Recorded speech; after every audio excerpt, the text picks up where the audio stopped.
Viidiyoon koo guyyaa har'aa jaalala keessattis ta'ee bultii keessatti dubartiin takka shoora akkamiin raawwachuu dandeessi kan jedhudha jechuudha. Akkasumas immoo viidiyoon kun warroottan dhiirotaallee ni ilaallata. Hanga xumura viidiyoo kanaatti na faana turaan isin jedha. Egaa gama bultiitiin yoo kaane jechuudha. Dubartiin takka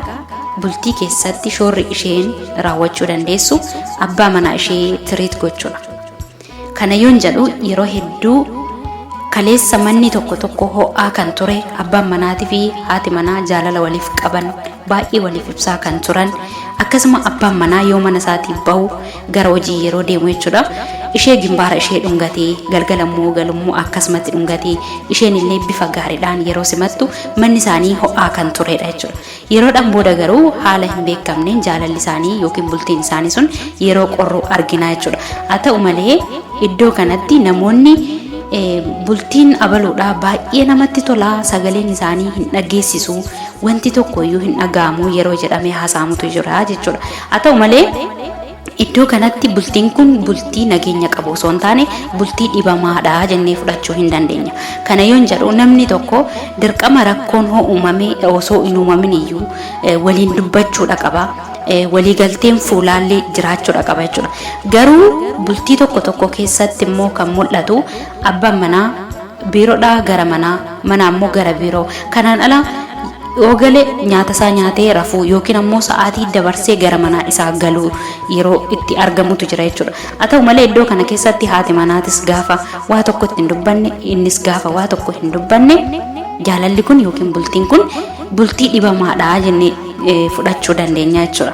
Kana jechuunis namni yeroo tokko walitti bu'uun jaalala akka qabu sirriitti beekuudha qabdan. Walitti bu'uun yoon jedhu yeroo hunda jechuu koo miti ciqiciqiin bultii san keessatti uumamuu qaba jechuu koo osoo hin taane walitti bu'uun yeroo tokko akka waliin dubbatan akkasumallee waliin dubbachuu irratti furmaanni waan uumamuuf bultii sunillee haala ho'aa ta'een akka deemamu gochuu danda'a jechuudha. haa ta'uti iddoo kanatti akkuma jalqaba jedhe shoorri dubartiin takka raawwachuu dandeessu maali? Abbaan manaa kan kee gaafa gara manaa dhufu gara biiroodhaa gara manaa isaa gaafa dhufu bijaamaa qopheessitee eeguu bishaan ho'istee yoo eegde homaayyuu rakkoo hin qabu bishaan miilaa ho'istee miila isaatis hoo dhiqxe homaayyuu rakkoo tokko hin qabu abbaa manaa keetii waan ta'eef jechuudha. Tarii iddoo kanatti ilmoollee qabaachuu dandeessan. Ilmoollee qabaachuu dandeessan bultii tokko keessatti immoo ilmoo sanaaf jecha namoonni waliin jiraatan illee ni jiru bultiin isaanii qorre jechuudha. Haa ta'uti iddoo kanatti dubartiin takka bultiidhuma qorre sana deebistee akka jaalala haaraa gaafa wal fuutanii sana gochuu ni dandeessa. Kanas kan gochuu dandeessu mana kee ho'istee abbaan manaa keetii gaafa gara manaa dhufu buna danfistee ixaana aarsitee mana ho'istee akkuma jalqaba jedhe miila isaa yoo dhiqxe homaayyuu rakkina tokko hin qabu. Abbaan manaa kan kee tarii sa'aatii 6 sa'aatii 7 yookiin sanaa olitti dhufuu danda'a ati yeroo sanatti rafteetta manni dukkanaa nyaanni garuu fillafiitii taa'ee jira abbaan manaa keetii yookiin nyaata yookiin hin nyaatu sana booda abbaan manaa keetiitis bifa of jibbuun gara algaatti deemee rafaa jechuudha. Kana jechuun jaalalli kun jaalala dhibamaa jedhama. Abbaan manaa keetii gaafa gara manaa dhufu tarii sa'aatiin deemus sababa hojiitiif sa'aatii sana eege yoo ta'e illee homaayyuu rakkoo tokko hin qabu. Daqiiqaa muraasa yoo rafte kaatee sa'aatuma sana mana ho'istee eeguu ni dandeessa sa'a 6 fi 7 sanatti jechuudha halkan keessa namni sun yookiin abbaan manaa keetii sababa hojiitiif sa'aatii sana eege yoo ta'e jechuudha. Kanaaf buna danfistee mana kee ho'istee abbaa manaa keetii fuula ifaate yoo eegde jaalalli kun haaromaa deemaa jechuudha. Inni biraan ati yeroo kana keessa hojiin qabdu yoo ta'e hojiin kan kee daa'ima guddisuudha yoo ta'e abbaan manaa keetii wanta sitti kennu sanaan galateeffattee mana keessan habaqaaqqaatee guuttachuu dandeessa jechuudha. Egaa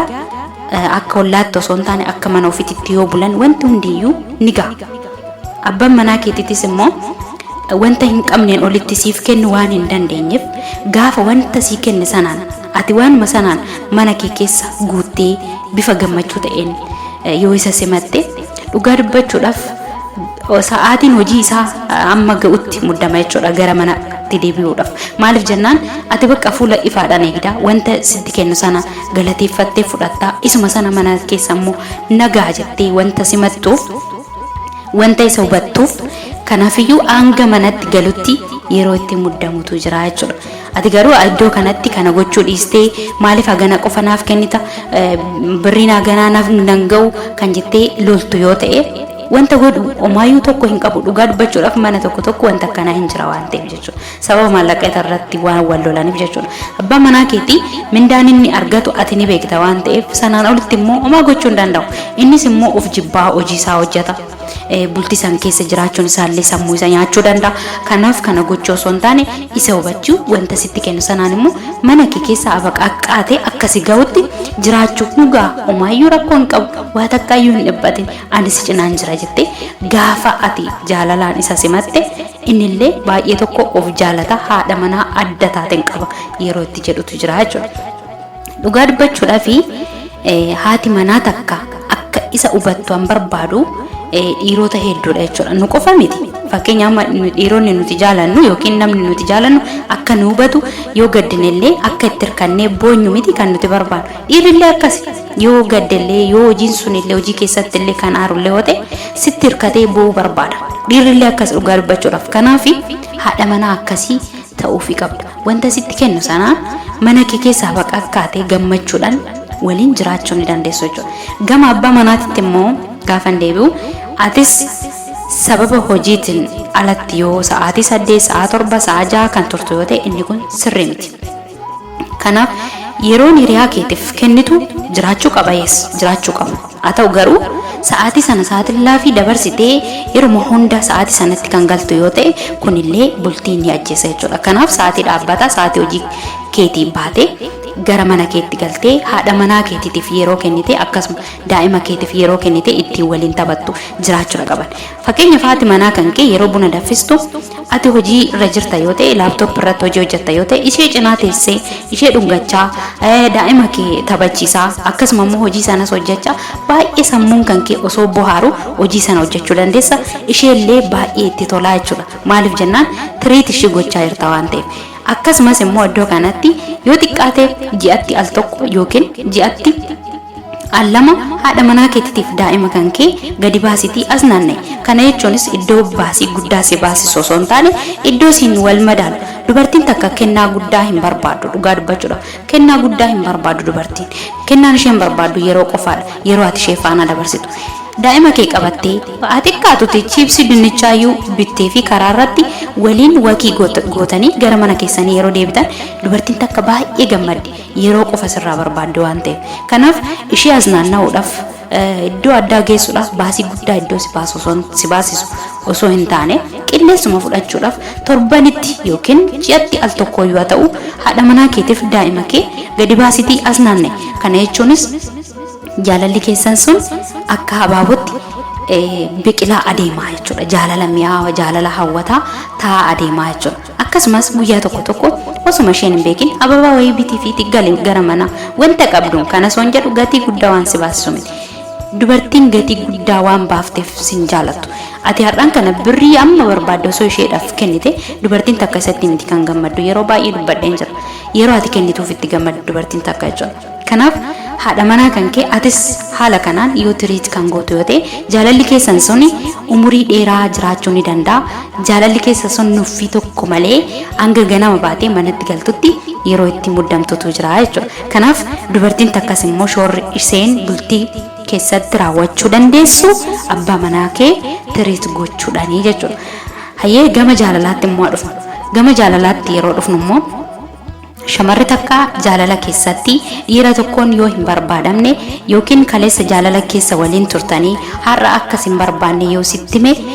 yookiin osoo sitti himen immoo akkas hin barbaanne bifa garagaraatiin yoo sitti agarsiise shoorri ati raawwattu jaalala san keessatti tokko yoo hin jiru tarii yoo balleessite yoo mufachiiste dhiifama gaafachuudha yoo maayyuu hin balleessine garuu namni kun yoo